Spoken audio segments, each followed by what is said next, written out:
to Quantum Talk, and we're going to talk about trauma a little bit more. And this is podcast 3. And in this podcast, we're going to look at generational and prenatal trauma. And then also, can you do quantum on animals? Because that is a question that we often get. Now, Tanya, do you mind doing the disclaimer for us?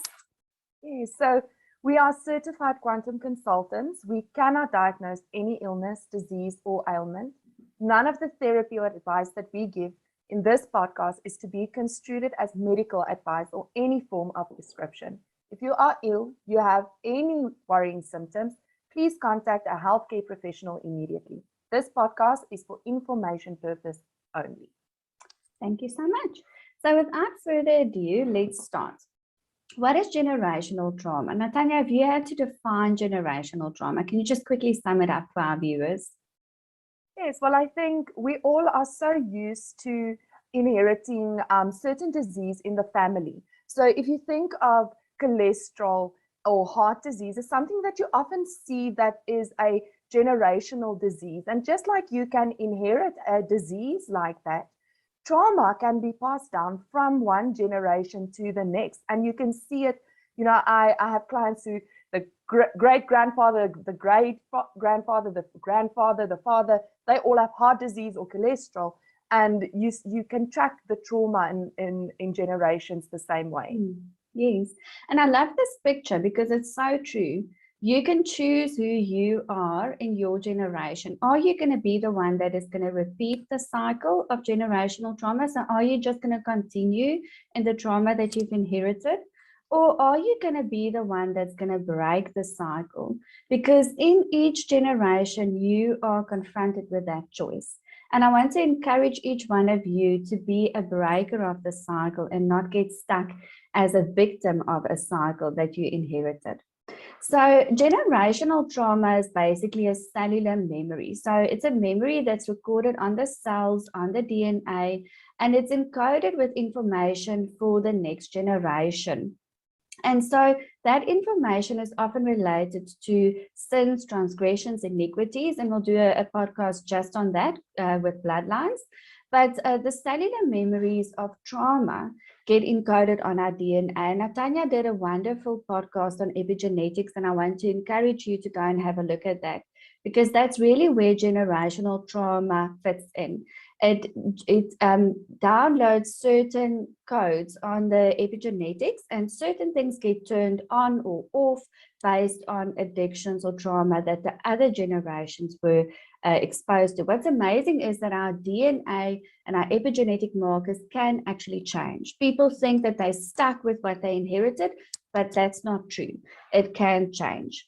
So you can inherit emotional generational trauma, and some quick examples could be someone that had a forefather that was in war, that was in an abusive relationship, that had a great loss, maybe children or a husband or a wife that died in a very traumatic way. So that are all those are all examples of emotional generational trauma.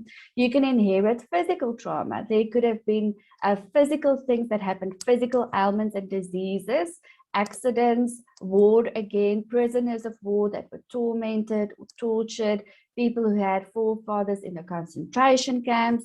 Those are all examples of physical generational trauma. Another one that I've dealt with in a session specifically with a client was starvation. You know, if there was a famine or because of wartime there wasn't food, that can actually register as a physical generational trauma. And then lastly, the spiritual iniquity that we inherit via the bloodline. And like I said, we're going to do a whole podcast just on bloodline and focus on that. Anything else you want to say about this before we move on? Yes, just that, just to link you to the epigenetics podcast, is that explains how these cellular memories are encoded onto the DNA and passed down. So if you want to have better understanding just on how it happens and what different types of things we inherit and what can change and what cannot change, right? You can change certain things on your DNA, but you cannot change your eye color. You're unfortunately stuck with that. So just to understand the parameters and the barriers of those things, you can have a look at that. Okay, cool. Thank you. So let's move on. This is such a nice example of how generational trauma presents. So if you look at the grandparents, in this specific example, they were part of a war. They experienced oppression, domestic violence, abuse, PTSD, chemical dependency, extreme poverty. So those are all things that the grandparents were exposed to. And those can be registered as physical traumas or emotional traumas that get stuck on the DNA, and they then have children, and it goes down to the children, which in this example would be the parents. And now they struggle with addictions. They struggle with physical abuse, repressed anger, emotional abuse, untreated mental illness, maybe depression, or some form of other mental illness, codependency. And then they have children, and the third generation is really stuck in seeking approval. They've got identity confusion, they've got eating disorders, which is another form of addiction, really. They've got the depression, anxiety, attachment issues. So you can see how it would manifest from one generation to another. And this is just to give a practical example of what the type of symptoms are that you may see from generation to generation. And somewhere, someone in these 3 generations need to step up and say, I'm going to break this cycle. I'm going to find the abuse that I've inherited. I'm going to deal with it. I'm going to release it out of my body, but also put in the prayer work and the repentance that may be required for it. Any comments, Natanya? Yes, I just, something that's very important when we deal with traumas is if you look at the grandparents, it's their experiences that shape them. And other than the experiences, a lot of it was out of their control. Violence, abuse, wars, which caused then extreme poverty, etc. Those types of things were the experience, and often things that were out of their control, so they couldn't control it. And as you move down, you see the first thing that the next generation does is they try to take control by controlling what they take in. Okay, and so we see a lot of substance abuse and also emotional detachment, because the grandparents had to detach themselves emotionally to an extent just to survive. And that emotional detachment is passed down. And that's why the third generation has no identity, seeking approval, is because no one has taught them, first of all, how to deal with their problems, because the grandparents learned to dissociate. And that's where the anxiety and depression also comes from, is because no one taught them, this is how you deal with things that you can control, this is how you deal with things you cannot control. And so we see that our experiences will shape our children and our grandchildren, and that we need to learn, and we need to teach ourselves. If you want to break the cycle, one of the first things is you need to equip yourself in how to cope with things that you cannot control, and how to cope with things that you can control, and teach that to your children. That is how you start breaking the cycle. It's very important what you said, is that the grandparents didn't have control over the trauma that they had. And yes, in some extent, the other generations didn't have control over the trauma that they inherited.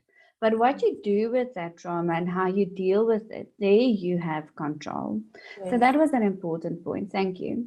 I want to speak quickly about miasms. Miasm is the collective word for an inherited illness memory. So this is a specific type of physical or emotional trauma that you inherit that's related to an illness. So what happens is that it's an inherited predisposition towards a physical, mental, or spiritual illness or weakness. So the grandfather or the grandmother, or even further down the line, could have a physical illness. Let's take an example, heart disease. They could have a mental issue like depression, suicidal thoughts, that type of thing. And a spiritual issue could be related to bloodline entities and curses and iniquity, which we'll cover in the other podcast. So what happens is you don't inherit the actual illness. You don't inherit the depression, or you don't inherit the heart disease. But what gets downloaded on your cellular memory is the symptoms of that illness, and that is what a miasm is. So the body basically holds on to the memory of the symptom of the illness, And that gets stuck on the DNA and gets downloaded at conception. So the person who inherits the memory may not have the same illness, but ends up manifesting some of the symptoms in a physical, emotional, mental, or spiritual way. An inherited illness memory can cause minor to severe symptoms. I think you've seen it with some clients as well. On the application that we use, the Quantum Life application, when we test the people that we see, it's got a whole section just on miasms that the body can guide you to. And then you test to find which miasm you need to deal with. And sometimes you get a miasm and there's really minor symptoms, but it's still to such an extent that it's discomforting to the client. But some of them can really manifest as very severe symptoms. So when you get to that miasm and you read the symptoms, it's like a flashbulb moment, and a lot of the unexplained symptoms of the client suddenly make sense. What's also interesting about a miasm is that it can remain dormant. So it can be on your DNA, but never activated and never show any symptoms. And then when you experience a severe trauma or stress yourself, that trauma or stress triggers that dormant miasm, and suddenly you're sitting with symptoms that is inexplainable. Natanya, have you got any examples of clients that you have worked on with miasms that you would like to share?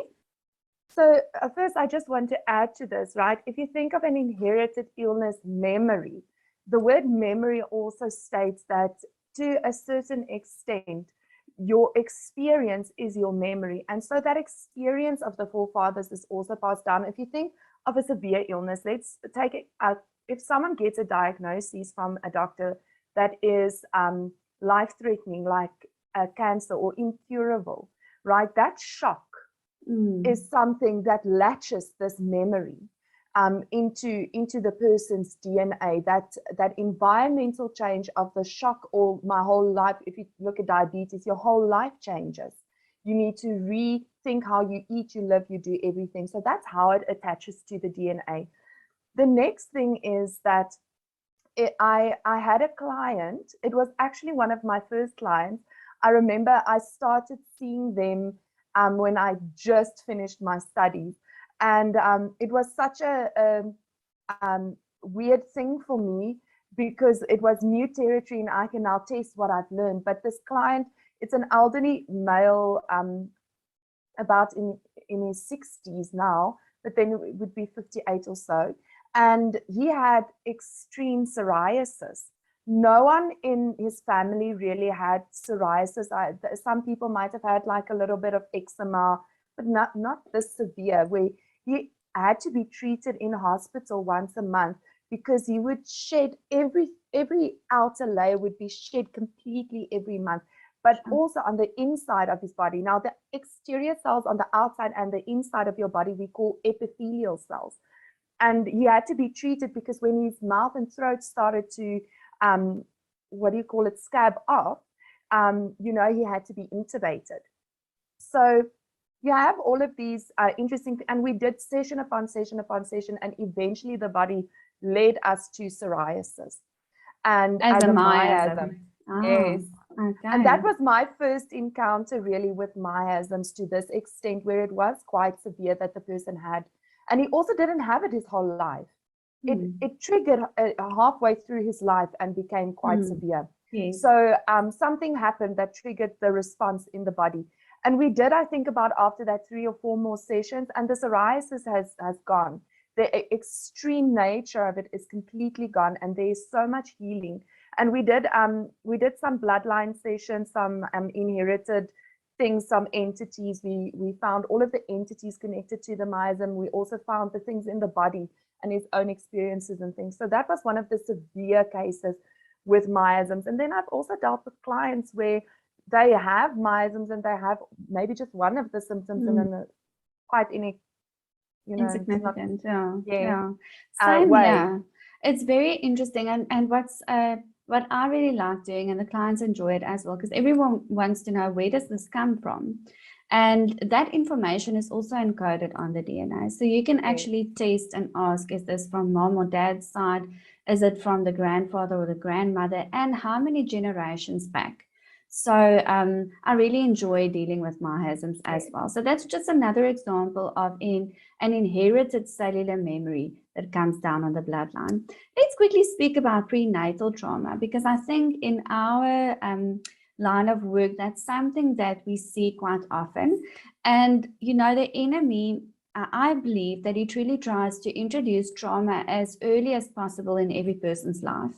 And that's the trauma foundation that he lays down and then builds all the rest of your life trauma on that, because trauma opens you up to curses, to demonic possession, to the plans of the enemy to come and steal, kill, and destroy. That's really what he needs to open up that door, is to create trauma. So what I've seen with many of my clients is that he tries to introduce trauma even as early as conception.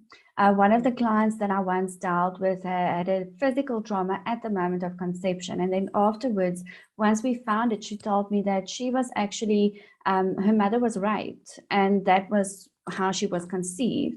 So it made so much sense that that would be the physical trauma at conception. So let's look at prenatal trauma. That can be minor to severe as well. So a little story from my own life. My mom is terrified of needles, and she had to have blood drawn to see what blood type she is before she gave birth to me. And she kept on putting it off. And eventually my dad had to forcibly take her and hold her down, and they had to draw the blood. And that was very traumatic for her. And I actually found that prenatal trauma when I tested myself. So that should fall for me within the minor scale, because some of the severe things, if you think of the lady whose mom got raped, some people try to abort their children. Some people think of aborting their children. They speak of aborting their children. Just imagine you're a baby, and from the moment of conception, you have consciousness and you hear everything and you experience everything. You're stuck in that womb. You can't escape. No one can help you. And you're hearing how they're planning on killing you. So that would be severe. Then we've got people feeling that rejection. Yes, that's And severe abandonment. rejection. Yeah. Yes. And then we've got people that I've got clients whose dad was abusive, so he would hit the mom while she was pregnant with the baby. So people that get really sick while they're pregnant, all of those things would probably fall more into the severe category. So prenatal trauma can be absorbed or your own. And that's important, and it's important to make that distinction when you test for the client as well, just for their own closure and processing. So some of the trauma that you experience, you absorb from your mom, your dad, maybe your siblings, vanishing twin, that kind of thing, but some of it is your own. So you yourself are experiencing a trauma and it's your own, or you absorb it. So it can be absorbed from mom, like we said, dad, vanishing twin or parasitic twin, and Natanya did a great podcast on that, so I encourage you to go and look at that. Twins and triplets, I've had that, where I actually have a few twins that are clients, where the one twin absorbed something from the other twin in the womb. And if you think of the close confined space that you share with that person for 9 months, it actually makes sense. So common symptoms of prenatal trauma. How will you know if you've had prenatal trauma? And this is by no means a complete list, but these are the common things that we see. Not feeling safe, that's a big one. And that's usually related to mommy or daddy didn't want me, or there was abuse. There was talk about maybe getting an abortion, not being planned. I was a surprise baby, you know, so a lot of people struggle with not feeling safe and they don't know why. Anxiety is a big one that also comes from prenatal trauma. Always feeling rejected. I had this with this one gentleman. His parents were not married. They fell pregnant, and they spoke about having an abortion for the first 3 months and then decided to keep the baby.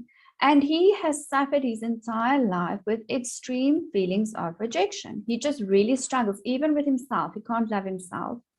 Feeling like you do not fit in anywhere. Gender orientation issues. This is also a big one. I've had so many women whose fathers wanted boys, sons.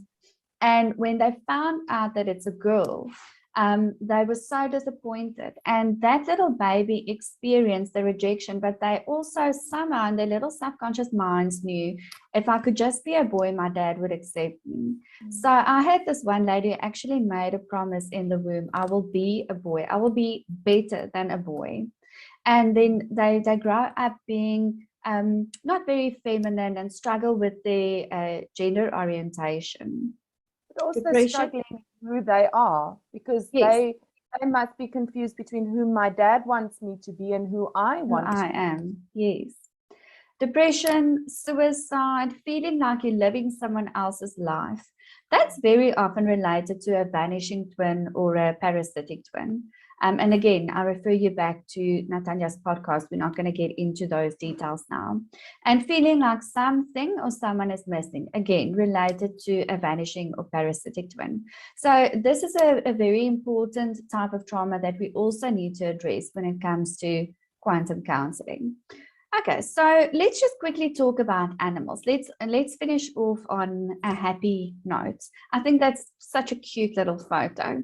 So can you do quantum on animals? And the answer is yes. Animals also experience emotion. Anyone that's got a pet dog or cat will tell you they can get angry, they can get spiteful, they can get sad, they can get upset or anxious. So animals also experience emotion. I'm not sure about your goldfish, but your dog and your cat definitely do experience emotions. Especially animals with high empathy levels. If you think of a dog, they are very empathetic.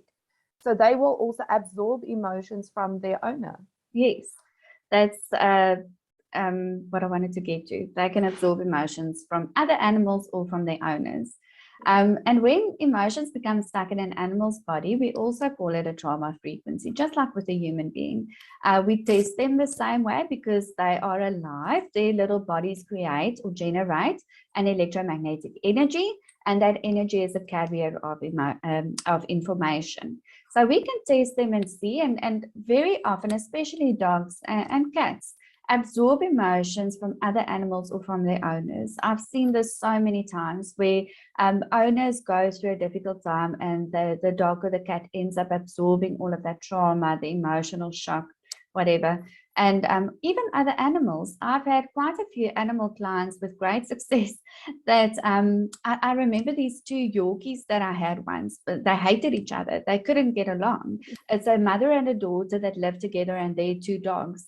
And so I tested them, and there was actually absorbed emotions and according between the two dogs. And when I released it, they said about a week later, the one started going to the other one. They weren't biting each other anymore, and they were nicer to each other. So it's interesting how the animals, even from one animal to the other, can absorb each other's emotions. And you can also test animals to identify deficiencies and imbalances in their body. I think I'm going to end off with one of my favorite stories. It's an older student that we have in the academy. I think she's about 83.